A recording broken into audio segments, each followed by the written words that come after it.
ఇక నిర్మల్ జిల్లా కేంద్రంలో రేవంత్ రెడ్డి బహిరంగ సభ తుస్సుమంది. రేవంత్ వేదిక మీద మాట్లాడుతుండగానే జనం సభలో నుంచి వెళ్లిపోయారు. మీటింగ్ ప్రాంగణంలో ఎటు చూసినా ఖాళీ కుర్చీలే దర్శనమిచ్చాయి. జనం లేక రేవంత్ సభ వెలవెలపోయింది. ఇటు వేదిక ముందున్న గుప్పెడు మందికి వెనుకున్న ఖాళీ కుర్చీలకు తాను ప్రిపేర్ అయిన ప్రసంగం అప్పజెప్పి చేతులు దులుపుకుంటూ వెళ్లిపోయాడు రేవంత్. ఇక సభలో ఉన్న ఆ 10 మంది కూడా రేవంత్ స్పీచ్ విన్నట్టు కనిపించలేదు. పైసలిచ్చి పట్టుకొచ్చారు కాబట్టి కూర్చోక తప్పదన్నట్టుగా ఇటు పిడికేడు మంది జనం సభలో బలవంతంగా కూర్చున్నారు. కాంగ్రెస్ మీటింగ్ ను జనం పట్టించుకోకపోవడంతో హస్తం పార్టీ లీడర్లు ముఖాలు తెల్లబోయాయి.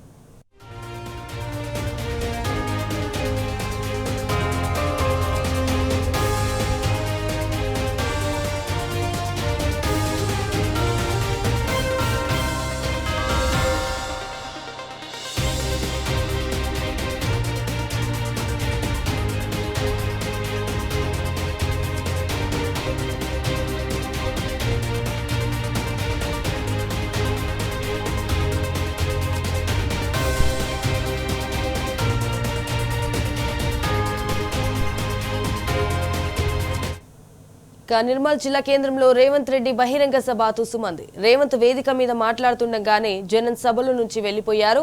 మీటింగ్ ప్రాంగణంలో ఎటు చూసినా ఖాళీ కుర్చీలే దర్శనమిచ్చాయి. జనం లేక రేవంత్ సభ వెలవెలపోయింది. వేదిక ముందున్న గుప్పెడు మందికి వెనుకున్న ఖాళీ కుర్చీలకు తాను ప్రిపేర్ దులుపుకుంటూ వెళ్లిపోయాడు రేవంత్. ఇక సభలో ఉన్న ఆ 10 మంది కూడా రేవంత్ స్పీచ్ విన్నట్టు కనిపించలేదు. పైసలిచ్చి పట్టుకొచ్చారు కాబట్టి కూర్చోక తప్పదన్నట్టుగా పిడికేడు మంది జనం సభలో బలవంతంగా కూర్చున్నారు. కాంగ్రెస్ మీటింగ్ ను జనం పట్టించుకోకపోవడంతో హస్తం పార్టీ లీడర్లు ముఖాలు తెల్లబోయాయి.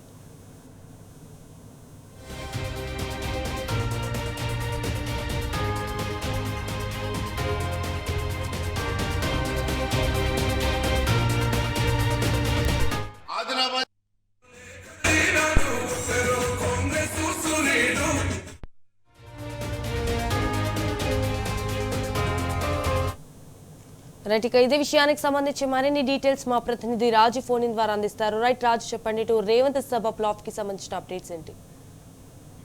సంజన, నిర్మల్ జిల్లాలో నిర్వహించిన సీఎం రేవంత్ రెడ్డి సభ అట్టర్ ఫ్లాప్ అయింది. ఈ రోజు జిల్లాలో పర్యటించిన సీఎం రేవంత్ రెడ్డి ఆదిలాబాద్ జిల్లాలో చెనాకకొరట బ్యారేజీకి సంబంధించిన పంప్ హౌస్ సంబంధించిన ట్రయల్ రన్స్ ప్రారంభించడం జరిగింది. ఆ తర్వాత 1 గంట ప్రాంతంలో నిర్మల్ జిల్లా మామడ మండలం కొన్కల్ వద్ద నిర్మించిన సదర్మాట్ బ్యారేజీని ప్రారంభించింది. ఆ తర్వాత 3 గంటల సమయంలో జిల్లా కేంద్రంలోని ఎన్టీఆర్ స్టేడియంలో బహిరంగ సభ ఏర్పాటు చేయడం జరిగింది. అయితే ఈ బహిరంగ సభకు పెద్ద ఎత్తున జనాలను తరలించే ప్రయత్నం చేసిన కాంగ్రెస్ నేతలకు మాత్రము చుక్కెదురైందని చెప్పవచ్చు.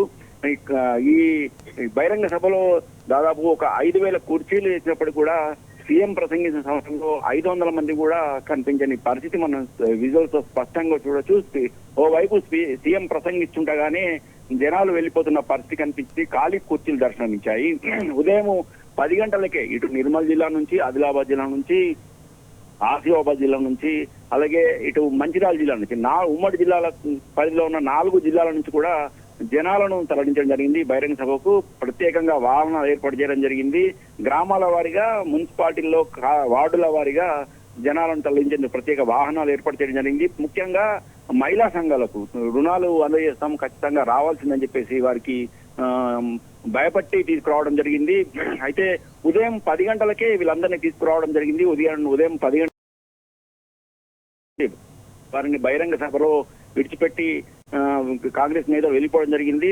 మధ్యాహ్నం 2 గంటల సమయంలో కూడా వారికి మంచినీళ్లు కానీ, భోజనం కానీ వసతులు ఏమాత్రం ఏర్పాటు చేయకపోవడంతో జనము సీఎం రాకముందే 2 గంటల సమయంలోనే బయటకు వెళ్లిన పరిస్థితి కనిపించింది. ఎలాగోలో వారు మళ్ళీ వాళ్ళను రప్పించే ప్రయత్నం చేసినప్పుడు కూడా జనం మాత్రం సీఎం రేవంత్ రెడ్డి ప్రసంగం పట్ల ఏమాత్రం ఆసక్తి చూపలేదు. ఏమాత్రం వినకుండానే వాళ్ళు మళ్ళీ తిరిగి వెళ్తున్న పరిస్థితి వీడియోస్ లో స్పష్టంగా కనిపిస్తున్నది.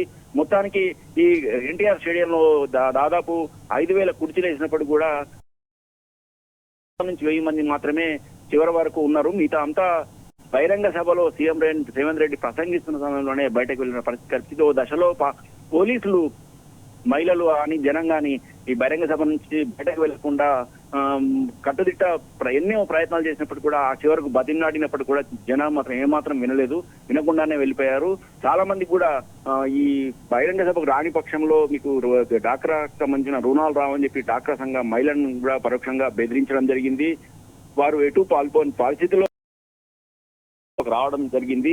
అయితే బహిరంగ సభకు ఉదయం 10 గంటలకు తీసుకొచ్చి సాయంత్రం వరకు ఉంచడంతో కనీసం వాళ్ళకు భోజనం కానీ మంచినీటి సౌకర్యం కానీ చేయకపోవడంతో మధ్యలోనే పెరిగిన పరిస్థితి కనిపించింది.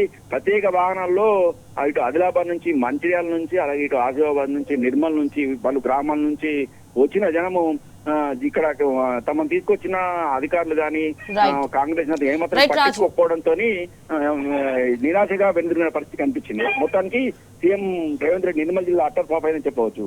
All right Raju, thank you for the updates.